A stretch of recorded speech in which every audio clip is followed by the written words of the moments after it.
What's going on, everybody? Welcome back to the Turn the Jets podcast. I'm your host, Will Parkinson, at WillPod11 on Twitter, Instagram, and TikTok. All 32 pod, TOJ Talks, the whole 9 yards. Everyone knows the deal. I repeat myself every single episode. Special episode today, middle of February. We're officially into the offseason. It's very much draft season, and somebody who does as good of a job as anybody covering the draft, Field Yates of ESPN. Field, I know we got to catch up a little bit a couple weeks ago, and we'll see each other soon. How you doing, man? I'm doing great, and apologies if I find myself rocking back in this chair here. There's a very specific reason why. So I'm in my home office, which I don't use much during the NFL season because I'm inside ESPN's offices instead. But we moved last year, and the room of the house that my office, or the area of the house where my office is, gets the most sunlight. This is the first time I've been doing a show where we haven't had good sunlight here in Connecticut. So I'm sitting in this desk chair that has recline capability. So I'm going to do my best to not fall backwards in my chair too much. I'm so used to sitting in a different room of the house.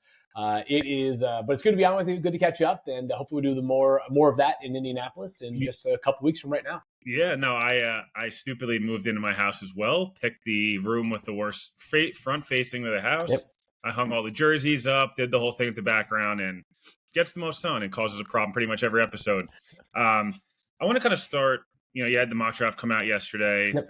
As well as your top 32. I guess just a general draft question for you.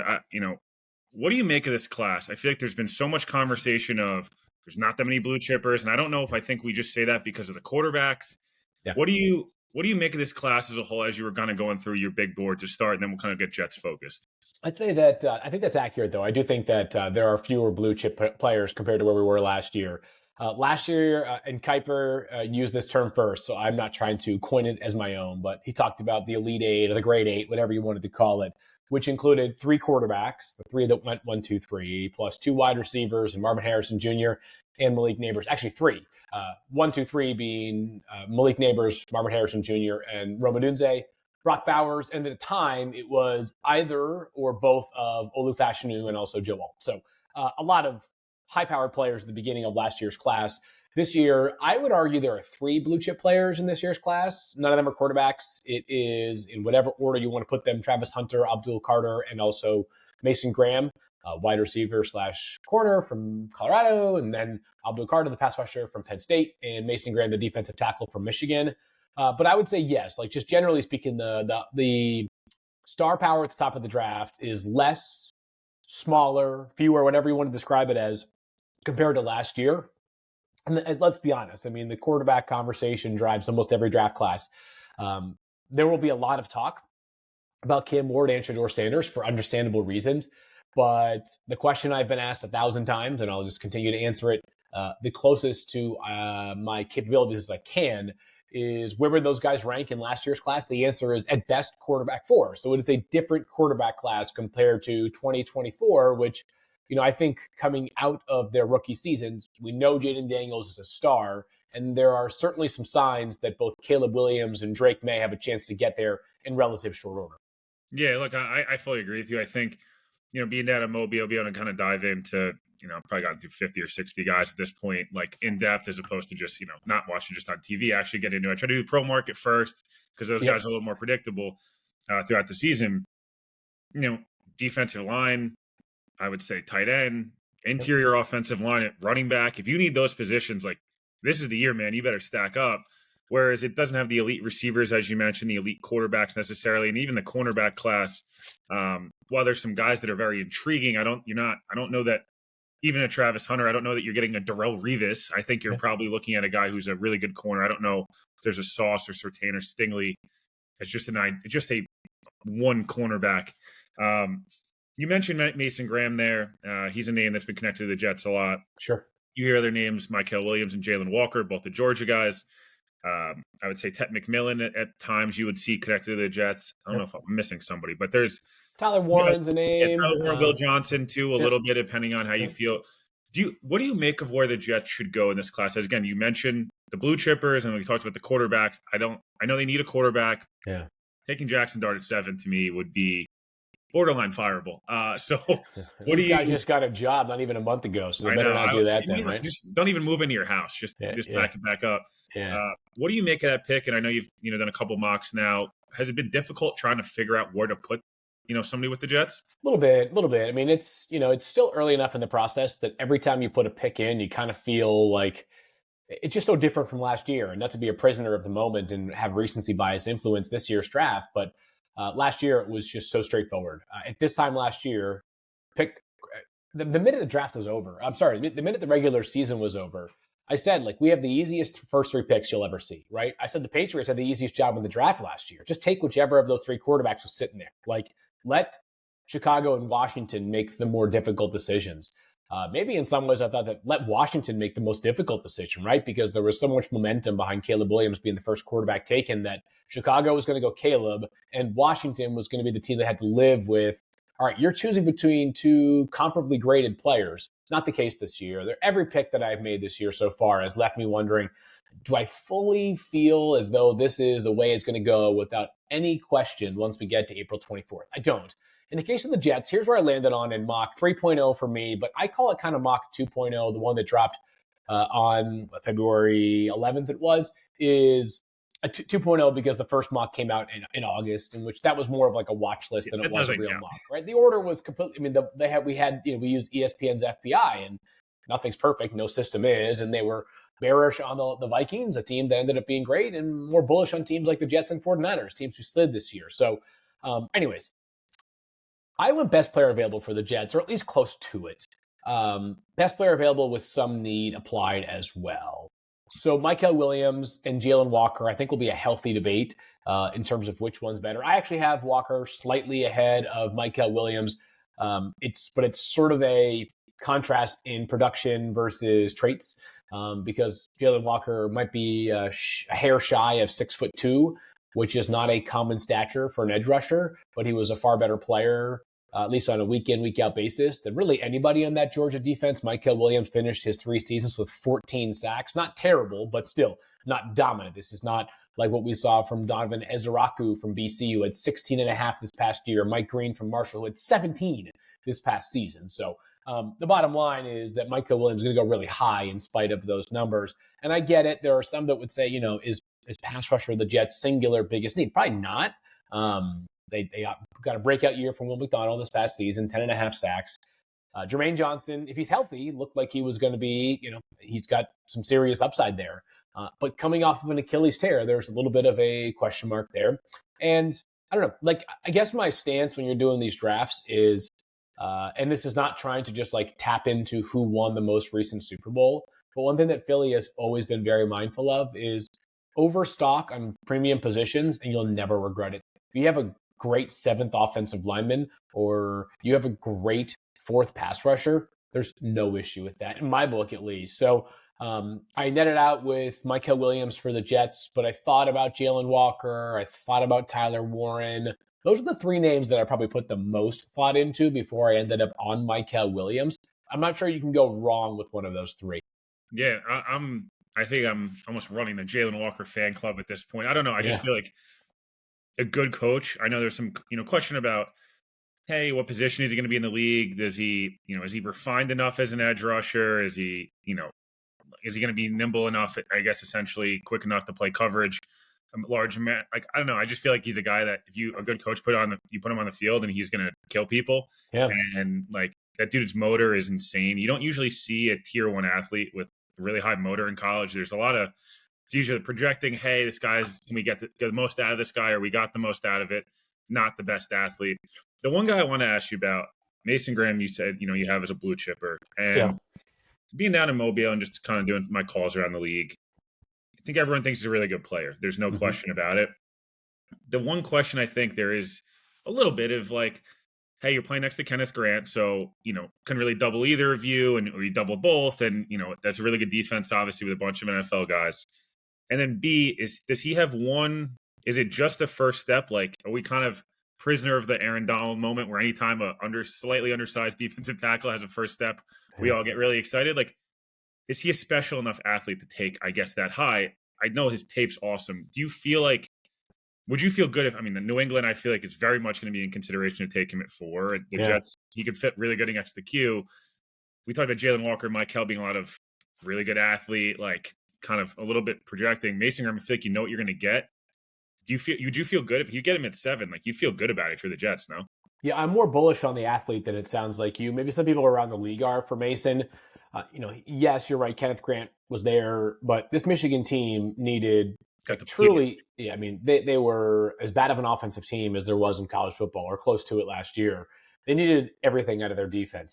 I don't, you don't scout a player just based off of one game, but I think actually both of those guys, like Kenneth Grant and Mason Graham, solidified just how dominant they are in the Ohio State game.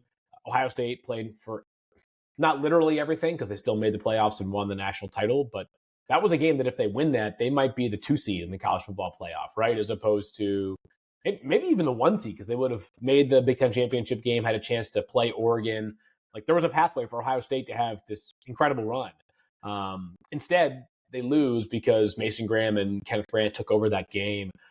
Mason Graham came to Michigan as a relatively modest recruit. He was a 3-star from the West Coast, arrives there, and as a true freshman, looked like maybe the best player on a defense that featured tons of guys drafted last year, maybe 3 first-rounders this year, and Mason himself, plus Will Johnson, plus Kenneth Grant, plus several other guys who will be drafted too. I'm a believer. Like he might be one of those where, like, we do this every year. We did it with Brock Bowers last year. We do it every year with everybody. Maybe like the bloom will come off a little bit of the rose for reasons that make no sense whatsoever. But as far as like things that I care about, like he checks every box. So I continue to call him a zero weakness player. I'm in on Mason Graham. Maybe he's not, I mean, no one's Aaron Donald, but the first step quickness, the overall power, the instincts, playmaking, which is not a term you use often for a defensive tackle, is one that I think all those things apply for Mason Graham. And I'd be pretty surprised if he was available pick 7. It's early, but I'd be surprised. Yeah, no, I kind of, from just like a Jets prism, he kind of feels a little bit like Leonard Williams was like a consensus top 5 guy. Exactly what it was. Had no weaknesses. It was like, hey, I don't know what his ceiling is, but his floor is pretty damn high.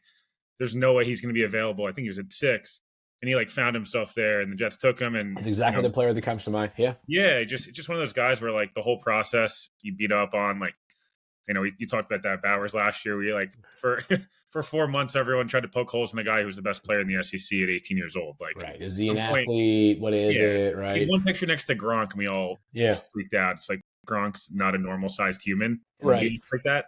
Yeah, I'm with you there. And I'll just say this: I always wonder what the draft would be like if we did it January 15th as opposed to April. I guess we'd have to do it January 25th with the college football playoff now. But what would it look like if we did it right at the beginning of the college football offseason as opposed to April 20, late April every year? I just think we'd see so much variance. We could never actually prove what it would look like, how different it would be. I tend to believe it would be a whole lot different compared to how it plays out. Yeah. No, this receiver class, you mentioned the quarterback class. Hey, Cam would be 4 or 5 in that last year. Maybe, maybe in the Penix Knicks range. Was he a better prospect than McCarthy? You could do that whole debate. Yep. I think that the more relevant debate for the Jets around is it a 2nd round guy, 3rd, 4th round? They're going to have to add somebody in this draft, right? Jordan Travis hasn't even practiced fully yet, and that's an injury that happened 14 months ago or 13 months ago. Tyrod Taylor's 35 and has missed quite some time in his NFL career. We don't know what'll happen if it's Justin Fields, whatever it may be at quarterback, but I think they're going to have to draft somebody. Yep. I don't know why I have such a soft spot for Riley Leonard, although I don't really know if that's he's going to transition that well to the NFL, but that's one guy. Kyle McCoy is a guy that Jets fans are obsessed with. I think it's the Syracuse thing. Yep. Will Howard, obviously, kind of a shame. I think as good of his playoff as he had, I would have liked to see him down in Mobile. I thought he could have really skyrocketed. Jackson Dart's a popular one. Tyler Shook, who has all the talent in the world. He's about the same age as us, so it's a little difficult there. Like, what do you that tier 2 or 3 of those quarterbacks that be around pick, I don't know, 50 to 100, somewhere in that range? There's always a variance with teams. Is there 1 or 2 guys you like the best of that second group behind Cam and Shedeur? Yeah, for me, and I'm actually going to put Jackson Dart in a different category because I think he's got a real chance to go. Yeah, I think, exactly right. Like he's like on that half tier between top 2 and what we're describing now. I think Jackson has a real chance to go in the 1st round, at worst, like top of the 2nd round. So in that next tier, though, a couple guys that I like. I'm a big Tyler Shough fan. to put he's going to be 26 on September 28th, so he's older. I believe, and I could be wrong here. Well, it's an opinion. It's just my opinion. You could disagree with me, is what I should say. Is that I think once you get past, I think 45, maybe 50, if it's a quarterback investment on a guy that you believe has and I know people hate this word sometimes, the potential to become a starter, I think it's worth the risk almost every single time. The opportunity cost is obviously that, you're passing on a player who is a good player who might play a position of need elsewhere. But given the modest price for a quarterback drafted from like 50 and beyond, compared to what he would present to you value-wise if he starts, I'm almost like inclined to just do it like on principle, like just keep throwing darts at quarterbacks, right? I mean, Russell Wilson's probably the last best example of that third round guy who was such an incredible value during his rookie contract that, everything changed for Seattle the minute he got paid. Like, they didn't have a choice. They could no longer keep every single player they wanted because their quarterback was no longer making $600,000 per year. So Shuck would be a guy that would really intrigue me for the Jets if he somehow lasted until the beginning of the third round, which I think is possible, by the way. He's an older quarterback. We saw last year 0 quarterbacks taken in rounds 2, 3, or 4. It was Bo Nix at 12 and then Spencer Rattler in the 5th round. So it was over 100 picks between quarterbacks. Anything can happen here. Shuck intrigues me. I do have some Will Howard love. I think it's going to be a little bit about like what the vision of this offense is. And frankly, on this staff, I don't know that we have a great feel for what they want the offense to look like. I guess, the closest thing would be the Lions because that's where the staff came from on the offensive side of the ball. But is that a guarantee? I don't know. I don't know the answer to that. Like, I don't know that like what we saw in Detroit is what we should expect with new pieces, obviously, in New York. So I can't sit here and say like this quarterback is the ideal fit in this system and scheme until we've seen it play out a little bit. Yeah, it's a shame Dylan Gabriel's not taller. And Jalen Milroe, the hand size thing is a huge problem. I know people don't want to hear hand size. It's a boring topic, and I get it. But we did a Kenny Pickett montage for can size for 2 months, and Jalen Milroe's hands aren't much bigger than Kenny Pickett's. I think they're probably the same. And Jalen's probably like around 9. I don't even know if there's a difference there. Yeah. One guy, it matters, especially in a market that's in the Northeast where you play a lot of games in the cold or wet. Really good at football at the end of the day. It's a huge thing with accuracy. We talk about in basketball, free throw shooting guys' hands are too big. In football, it's about having too small hands. We mentioned some of the pass rushers. We talked Walker and Mykel Williams. Mike Green obviously had a great week down in Mobile. He's a guy who production's awesome, smaller school, but like came in and dominated the week in Mobile. Shamar Stewart's the guy for me who like you're betting so much on traits. You really are, right? Like 4.5 sacks in 3 years? 4.5 in 3 years, exactly 1.5 in each of his 3 years. Here's what I'll say. Listen, on Shamar Stewart, like I like there are people who I respect immensely who are going to have big grades on Shamar Stewart. There are going to be people that I respect immensely who are going to have a less optimistic view of Shamar Stewart. I am, and this might be a bit of a cop-out, kind of splitting the atom on Shamar Stewart, is I'm putting him right in the middle of the first round. There are plays when you run the tape, and there were plays that you and I saw together in Mobile where you're like, oh my God, like 6'6", 281 pounds, moving like that. If he runs at the combine, I think like a 4.57's in play there. And like I will tell you, I talked to somebody who timed him the week before 4.49. Shit. I mean, if that happens, I mean, I don't we're know not talking 280, dude. That would be just think about that. Like if that happens, right? And every year. If that happens, what happens? Then what happens, right? Then what happens is we start to talk about, that guy is a top 10 player. So it's possible he goes there. Part of the sort of the security we have on our side is that these picks are not defining our livelihood, right? GMs, if you screw it up, you might be gone. I'd have a really hard time submitting the card on a player with that limited of production in like the first 10 or 12 picks. Now, that being said, the traits are really good. And let me tell you, The football character is good too. Like, this is a good, Yeah. great kid. Like, that part's like, this is not an example of a guy who hasn't put it together because he doesn't take it seriously enough. And that's a hard thing to talk about when you know that's the case with a kid in the pre-draft cycle. You don't want to upset the player's inner circle, the team that drafts him, all those things. That's not the case here. Like, this is not, hey, like, this guy just gave a crap. No. All that stuff is good. He cares. He works hard. He just is. I have sometimes referred to him as, it's like, sometimes he can be like a 50% player. What I mean by that is, like, he'll fire off the ball in the first 50% of the snap. You're like, that looks like Lawrence Taylor. And then he'll be within like an arm's length of the quarterback and come nowhere close to the quarterback. Or conversely, he'll like fire off the ball and be completely estranged from where the play is. And then next thing you know, this 281-pound rhinoceros is running sideline to sideline and making a tackle on a player. And you're like, oh my God, where the hell did he come from, right? If you could just put those two things together, you'd have legitimately one of the, 5 best players in the draft. So he's going to go really high. My job isn't even dependent upon Shamar Stewart's future in the NFL, and I'd have a hard time making that selection personally. Yeah, he's a guy I kind of comped him to, not Jadeveon Clowney coming out, okay, but Jadeveon Clowney in the NFL, where year to year it's 2 sacks, some years it's 9 or 10. He's an elite run defender, and you don't really worry too much about, like, on game days he's going to show up. Yeah. You're kind of just like, you're left wanting a little bit more, and Shamar's like, he played really hard all week in Mobile. It's not even about anything to do with that. It's like, and the arm length, he's 34.5-inch arms, like the whole thing, you're super excited. You're just like, you want a little bit more, from him. He's just a guy that stood out to me in Mobile where I was like excited, and I got a lot, but I still, like you, I would have like the Jets at 7 would be really high, and it's just like, it's really risky. The comp for me is Tyree Wilson, who went 7th overall a few years ago. The production was better for Tyree in college at Texas Tech. He also had a foot injury during the pre-draft process, but like, you can poke holes and you can talk about, like this, that, and the other. And then you're like, oh my God, he's 6'6", 275 and runs like the freaking wind. So, that's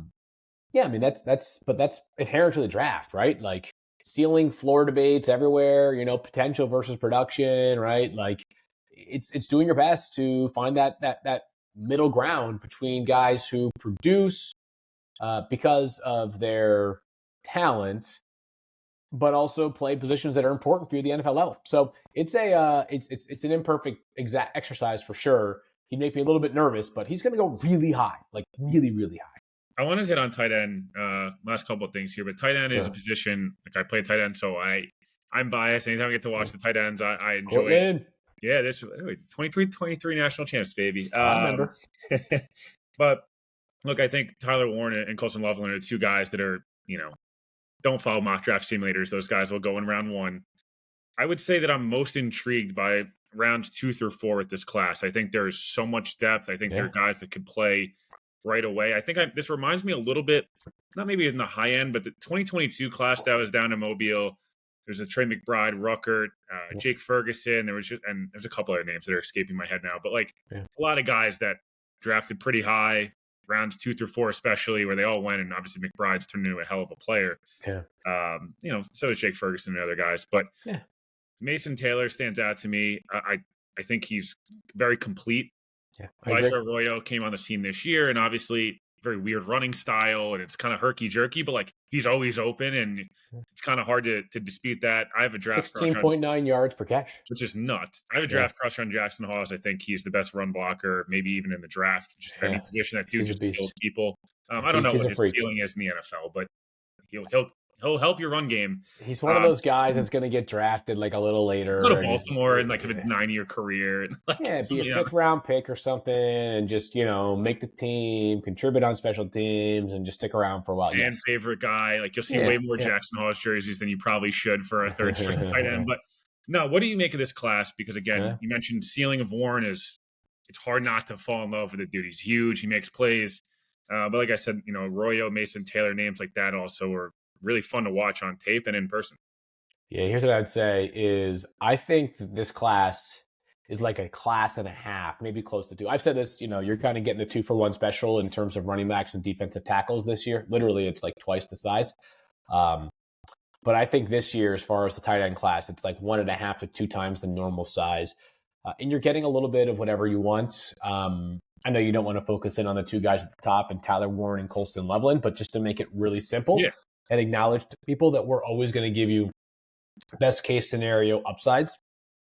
It's sort of like a Gronk versus Kelsey debate, right? Like Colston Loveland's a superb athlete, catches outside of his radius, route running. Tyler Warren's a battering ram, 700 yards after the catch this past season, third most in FBS. Like the guy is just a bulldozer with the football in his hands.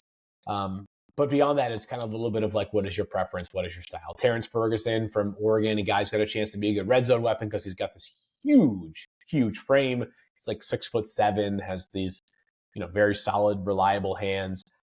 It's really intriguing. Yeah. And one of the hallmark questions for this class that I have is at the positions where we are deepest, running back, defensive tackle, and tight end, is the net result that guys get a little bit pushed down as a result of that? Or are we just going to have 41 running backs, defensive tackles, and tight ends taken in the first 120 picks?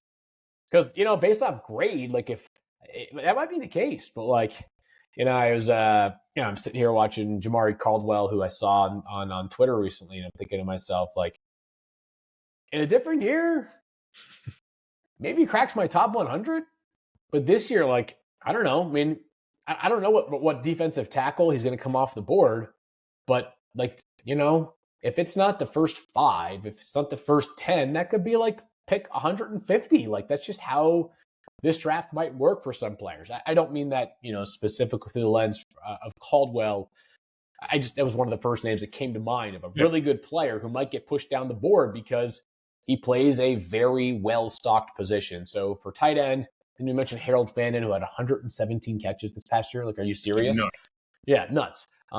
There's a lot of depth there for sure. Some big guys too. Some big moving men this year. No doubt about that.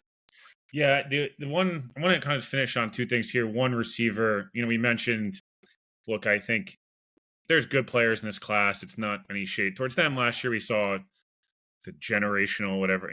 I hate the term generational, but sometimes there are generational guys. Yeah, no, I got rid of it. I retired it. There was really good players in last year's class that were, Marvin Harrison, who's considered to have a down year at 800 yards as a rookie. I know. It's ridiculous. What are we doing? I don't want to, there's a couple guys at the top, and Ted's very polarizing. I think to talk to some people, and you're like, no doubt top 10 pick. Other people think he's maybe closer to Burden and Emeka Ibuka, and others, Matt Golden. Jack Bash obviously had a great week down in Mobile. Jaden Hicks. There's a lot of names. Is there one or two guys too that you're like, I don't know, maybe necessarily know if they'll be bona fide ones, but those guys, I just really liked on tape. I want those guys on my team. Yeah, I'll give you a few. I think what ends up happening is when a question along those lines is asked, you go to the guys that aren't going to fit the height, weight, speed boxes, right? You're like, oh, well, he might get pushed down. But, big fan of Xavier Restrepo from Miami, probably day 3 pick, but big fan of the player. Tough, dependable, great hands, super strong. Jalen Royals from Utah State, dealt with an injury for much of this past season, but was back there in Mobile at the Senior Bowl, looked good there. Obviously, Jack Bech had a monster Senior Bowl week. I mean, the guy was awesome. He's been through so much, and yet he's going out there balling it. He's huge, dude. And cut up too. Yeah, he's big and cut up now. But I mean, you were there. Did anybody cover him all week? Didn't look like it to me, at least. Alec Iomanor from Stanford has my attention.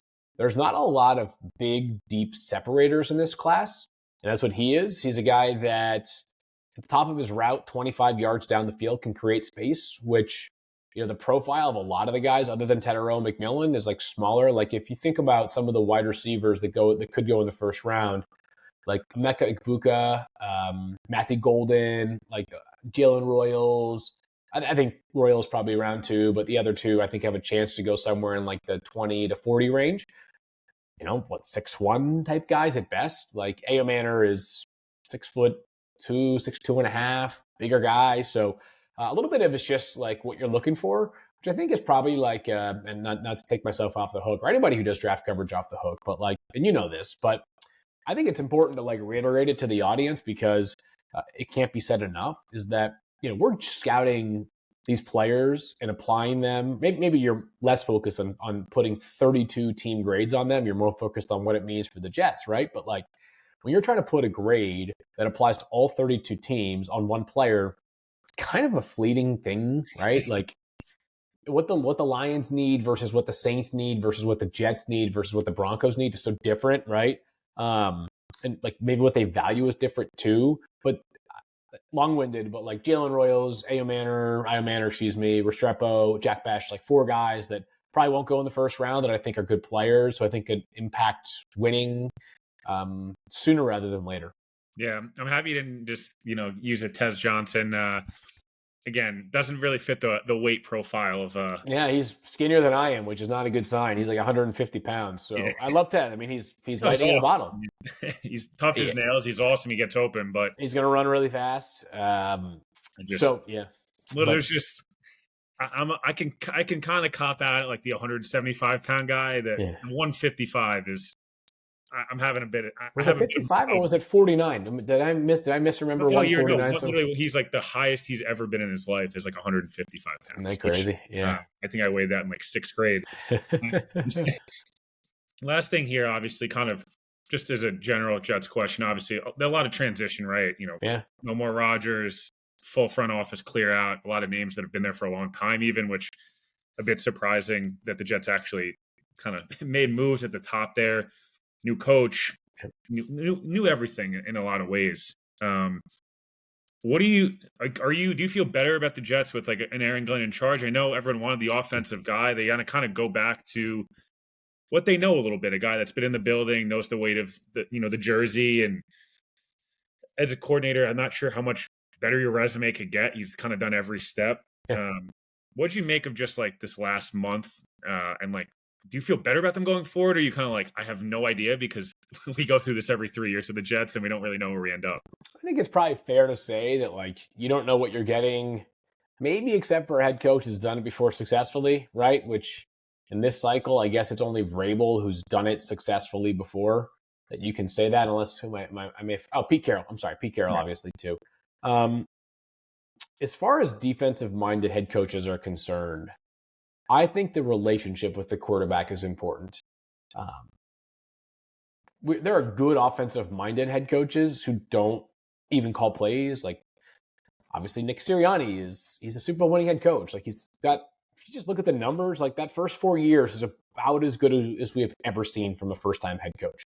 Dan Campbell, offensive background, but not a play caller. But it's the relationship they have with the quarterback that I think matters. Is like, are you able to connect with that player? And so the Jets have a lot of questions to answer as far as the quarterback is concerned. But Aaron Glenn is not going to he's not going to spend all this time on the offensive side of the ball. But he's got to have a respect for the quarterback and vice versa that allows the quarterback to feel as though he's empowered to thrive, regardless of what, again, the system that I candidly, I don't know what exactly it's going to look like. Yeah. Maybe it looks like the Lions. Maybe that's a hard thing to replicate because of the pieces the Lions have in place, and Ben Johnson being the play caller, or was the play caller, of course. So I feel better maybe because I just have a lot of respect for Aaron Glenn, and I thought that I have so much appreciation for the path he's taken. Like, I think that's really cool. You and I are both down in Mobile, and we saw, I don't know if you happen to see much of him, but I saw KJ Wright down there on the field. Like, this is like a 12-year player, like Pro Bowl player, like running around. He's the quality control coach for the 49ers. I talked to him. I was like, I just got to ask you, like, why are you quality control coach? Like, what are you doing? Like, you don't want to go, like, I bet if he said, like, I want to go be a college defensive coordinator, someone would roll the dice there. And he was like, I don't want to skip a step. I wanted to learn it all. And Aaron Glenn, obviously, is a good example of that, right? I mean, he told the story at the press conference about how Parcells told him go scout, right? He was an area scout, which it's not a glamorous job, man. Like, not for a guy who made serious money. I mean, he was first-round pick, franchise tag player. Like, Aaron Glenn probably had as good of a leg to stand on to go to the NFL and say, no, you want to hire me? Fine. I'm your DB's coach. I'm your passing game coordinator on defense, like, right away. And instead, he kind of earned his way up the totem pole. And I think I'm respectful of that. And I think that has giving me more confidence that winning can happen. It just, they got to be patient. They can't skip steps, and they need to not get in their own way, which has been too frequent of a problem for the Jets over the past however long you want to call it since that AFC, I guess, 2000 and what was that, 2010 been a long champion? time. Yeah. So 15 No, years, basically. yeah. I think the Rodgers thing, ending obviously here, but like the Rodgers thing, we can talk about McAfee show and did he even take a pay cut? Was he not? Wasn't like I don't even know that Rodgers is playing football this year. But also, he's got a lot of indications. I know he wants the attention that he could play, but he did a lot of things last year that like indicated he might be done. Totally. And I just would say like getting this done by February 10th, the Jets being like respectfully like we got to move on because we're not paying you $89 million this year to like maybe win 9 or 10 games. We'd rather try to win 10 games and be able to be like, hey, we won 8 or 9. Aaron Glenn's the guy. We're going to trade 3 first-round picks next year with the Bills, the Chiefs, other teams have done. We have the roster. We have the coach. Can we go get Garrett Nussmeier next year because we have everything else in place and we're going to mortgage? Like, that's just a better plan than what they've done in the past, which has been not sure about the coach. Roster might suck. Let me drop a guy who played, against the Mountain West for 12 games in there and just expect it to go well.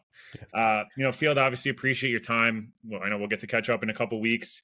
Make sure you guys are checking out all the draft coverage from him. I know you got the pod and a million other things. Appreciate you taking some time. Thank you for having me, man. I appreciate it.